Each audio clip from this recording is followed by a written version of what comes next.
বিকাশচন্দ্র বিশ্বাস নামে মাদক মামলায় দণ্ডপ্রাপ্ত আসামি নিজেকে নির্দোষ প্রমাণ করার জন্য জেলখানা থেকে প্রধান বিচারপতির নিকট আবেদন করেছেন।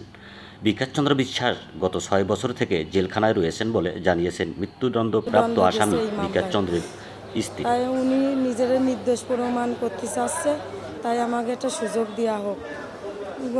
জেলখানায় বসে প্রধান বিচারপতির কাছে উনি চিঠি দিছে যে এই মামলা নিম্ন আদালত থেকে আমাদের ঠিকমতো বিচার করা হয়নি, তাই আমরা উচ্চ আদালতে উনি প্রধান বিচারপতির কাছে চিঠি দিয়েছে যে আমার নির্দোষ প্রমাণ করতে আমার 3 দিনের সুযোগ দেওয়া হোক। আমি তো 6 বছর হয়ে গেছে এইভাবে সাজা খাচ্ছে, তাই উনি চাচ্ছে যে আমরা হয় মৃত্যুদণ্ড সুযোগ দিক, সে নিজের নির্দোষ প্রমাণ না করতে পারি, তাহলে আপনার এই কোর্ট যদি উনারে দ্রুত ফাঁসি দেয় সেই ফাঁসি উনি মাথায় বহন করে নেবে। উনি মিথ্যে মামলায় আর এই সাজা বহন, সেই আইনজীবী আমি চেঞ্জ করেছি।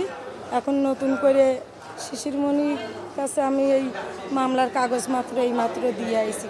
সে আমি গরিব মানুষ, সে আমার কাছে কোনো টাকা পয়সা কিছু নেবে না, সে বিনামূল্যে আমার এই মামলাটা করে দেবে। আমি খুলনাটাই আমাকে আবেদন, সেজন্য আমাকে এই মামলাটা খুব তাড়াতাড়ি ঠিক বিচার করার সুযোগ দেয়।